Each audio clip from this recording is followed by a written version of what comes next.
પાછલા ઘણા સમયથી સુરતમાં સરકાર ગ્રુપ દ્વારા વિવિધ પ્રકારની સામાજિક પ્રવૃત્તિઓ, સમાજસેવી કાર્યો તથા ગણેશ ઉત્સવ એવા દરેક પ્રકારના આયોજન ધામધૂમપૂર્વક કરવામાં આવે છે અને સમાજ સેવા કરવાના હેતુથી દરેક આયોજનમાં સ્વયંસેવકો દ્વારા કાર્યક્રમનું આયોજન થાય છે અને આ વખતે ગણેશ ઉત્સવના આયોજનની સાથે સાથે સમાજ સેવા કરવાના ઉમદા હેતુથી બાળકોના એજ્યુકેશનના મુદ્દે વરદાન ચેરિટેબલ ટ્રસ્ટનું સ્થાપન પણ કરવામાં આવ્યું।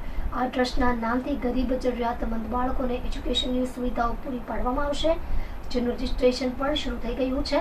લગભગ 700 થી 800 બાળકોએ આ ટ્રસ્ટમાં રજીસ્ટ્રેશન કરાવ્યું હતું અને બાળકોના એજ્યુકેશનને લગતી દરેક સુવિધાઓ તેમને પૂરી પાડવામાં આવશે તથા એજ્યુકેશનને લગતી તેમની દરેક સમસ્યાનું નિવારણ પણ કરવામાં આવશે, જેને વિસ્તારથી વિચારણા કરવા માટે આજે સુરતના બેસ્તાન વિસ્તારમાં બેસ્તાન 4 રસ્તાની પાસે ભગવતીનગર ઇન્ડસ્ટ્રીયલ એસ્ટેટની પાછળના હોલમાં એક પત્રકાર પરિષદનું આયોજન કરવામાં આવ્યું હતું, જેમાં સરકાર ગ્રુપના NGO અને વરદાન ચેરિટેબલ ટ્રસ્ટ અને ઇવેન્ટની વિસ્તારપૂર્વક જાણકારી સરકાર ગ્રુપના ફાઉન્ડરો દ્વારા આપવામાં આવી હતી। જય ગણેશ, જય સરકાર। મારું નામ તપન ઓમપ્રકાશ રાજપૂત છે। આજની જે પ્રેસ કોન્ફરન્સ કયા મુદ્દા પર રાખી છે? આજની જે પ્રેસ કોન્ફરન્સ આપણે રાખી છે એનો મેઇન એજન્ડા અને મુદ્દો એક જ છે કે જે સરકાર ગ્રુપ આટલા વર્ષોથી ગણેશ ઉત્સવનું આયોજન કરે છે એની સાથે સાથે અમે સામાજિક કાર્યમાં પણ થોડો ઘણો ભાગ પહેલાંથી રોલ ભજવતા આવ્યા છે, પણ આ વખતે જે અમારું એક ઓફિશિયલ ગ્રુપ છે એના હસ્તક અમે એક બિંગ વિથ સરકાર નામની સંસ્થાનું સ્થાપન એ સમયે કરેલું હતું, પણ એ જે ઓફિશિયલી રજિસ્ટર્ડ નહીં હતી, જેનાથી જે અમારી સાથે જોડાવા માંગે છે તે લોકો જોડાઈ નહીં શકતા હતા। પણ આ વખતે અમે એ વરદાન ચેરિટેબલ ટ્રસ્ટ નામની સંસ્થાનું ઓફિશિયલ રજિસ્ટર્ડ કરાવીને લોકોની વચ્ચે આ વસ્તુથી આ માધ્યમથી અમે જાહેર કરીએ છીએ કે જેનાથી લોકો અમને અમારી સાથે જોડાવાવાળા જોડાઈ શકે। જે જનરલી એવું હોય છે કે લોકો ફ્રોડ કરી શકે છે, આ બધા નામ પર NGO અને ટ્રસ્ટના નામ પર ફ્રોડ્સ થાય છે, તે એવું કંઈ નથી। એટલે અમે ઓફિશિયલી રજિસ્ટર્ડ કરાવ્યું છે। વરદાન ચેરિટેબલ ટ્રસ્ટ નામની જે સંસ્થા છે તેનું એના હસ્તક અમારી સાથે લોકો જોડાઈ શકે તે વસ્તુનું મેઇન એજન્ડા હતો।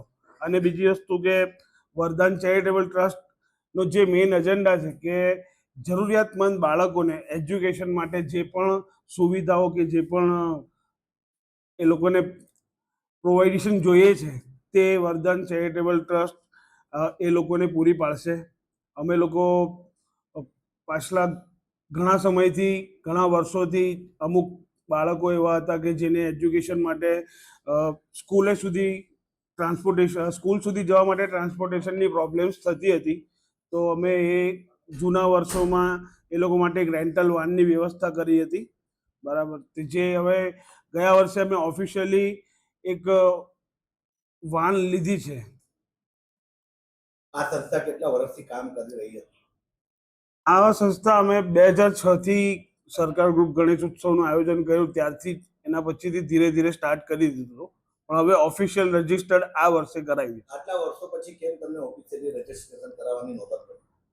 આટલા વર્ષો પછી ઓફિશિયલ રજિસ્ટર્ડ કરાવવાનું રીઝન એ જ હતું કે જે ઘણી એવી સંસ્થાઓ છે કે જેના લીધે જેના નામ પર ફ્રોડ્સ થાય છે, અને અમારી એવી ગણતરી હતી કે જે અમારી સાથે જોડાય એ લોકોને એવો કોઈ ઇશ્યુઝ કે કોઈ સવાલ નહીં હોય, એના માટે ઓફિશિયલ રજિસ્ટર્ડ અમે આ વખતે કરાવ્યું છે। જે સરકાર ગ્રુપની વાત કરવામાં આવે તો એમાં 2 પાર્ટ્સ થયા છે, તો એમાં જરા સ્પષ્ટતા નથી।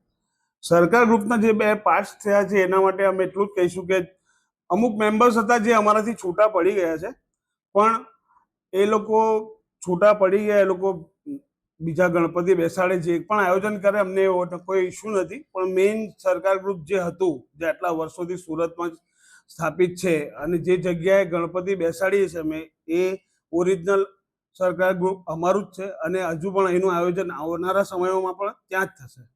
તમારા કેટલાક મેમ્બરો છે તમારી સાથે? અત્યારે અમારી સાથે ઓફિશિયલ છૂટા પડ્યા પછી કદાચ નિયર અબાઉટ 800 થી 900 ઓફિશિયલ।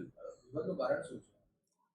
વિવાદનું કારણ તો હવે જે છૂટા પડે એ લોકોને ખબર પડી શકે, એ લોકોને પૂછી શકાય તો ખબર પડે। કેટલા લોકો? એપ્રોક્સ હશે 100-150 જણા। 100-150 જણ છે। આટલા લોંગ ટાઈમ પછી જે છે અત્યારે આ વિવાદ જે થયું છે એનામાં મુખ્ય કયા મુદ્દાઓ હતા જેને લઈને અત્યારે તમારે કોન્ફરન્સ કરવી પડી? વિવાદનો મુદ્દો તો એવો કંઈ નહીં હતો. વિવાદનો મેઇન મુદ્દો એ લોકોને અમારા આ જે પ્રેસ કોન્ફરન્સનો મેઇન મુદ્દો હતો જે આપણે ઓફિશિયલ જે રજીસ્ટર કરાયું છે આપણું ચેરિટેબલ ટ્રસ્ટ તે હતું. અને બીજી વસ્તુ કે જે નામને લઈને ઇસ્યુઝ છે ને જે પબ્લિકનું કન્ફ્યુઝન છે સરકાર ગ્રુપને લઈને તે ક્લેરિફાઈ કરવા માટે એક પ્રેસ કોન્ફરન્સ એના માટે રાખી. સરકાર ગ્રુપ દ્વારા ગણેશ પ્રતિમાની સ્થાપના કરવામાં આવતી હોય છે કે આ વખતે પણ મૂર્તિ જે છે એ ત્યાં બનાવવામાં આવશે, કેવી રીતે એનું આગમન કરવામાં? સરકાર ગ્રુપની આટલા વર્ષોથી જે પ્રતિમા સુરતમાં બને છે આ વર્ષે પણ સુરતમાં જ બનશે અને દર વર્ષે જે રીતનું આયોજન થાય છે આગમન પણ રામચોકથી જ થશે અને સ્થાપના પણ ભગવતી આશીષ સિટી લાઇટ પર જ થશે. હું નિમેશ મધુકર પાટીલ સરકાર ગ્રુપ તરફથી બોલું છું. જે આજે જે આ સંસ્થા જે છે એને રજીસ્ટ્રેશન કરવામાં આવ્યું, આગળ કેવી રીતે કામ કરશે? અગાડી વધુથી વધુ બાળકો માટે અમે સેવા આપી શકું એનું કામ કરી અને વધુથી વધુ એ લોકોને એજ્યુકેશન પ્રોવાઈડ થાય એના માટે કામ ચાલી રહેલું છે. ગરીબો છોકરાઓ વધારે અમારા સાથે જોડાય એના ફૂલ પ્રયત્ન અમે લોકો કરી રહ્યા છે. રજીસ્ટ્રેશન જ્યારે આ સંસ્થા કરવામાં આવી એમાં કેટલા મેમ્બરો છે અને તમારી સાથે કેટલાક લોકો જોડાયા છે? રજીસ્ટર અમે જ્યારે કર્યું ત્યારે અમારા લોકો કમસે કમ 700 થી 800 જણ હતા અને આ વર્ષે અમારા ત્યાં હજુ 500 થી 600 જણ હજુ જોડાવાની અમને એવી આશંકા છે. લોકો જે છે તમારી સાથે કેવી રીતે જોડાવી શકે છે?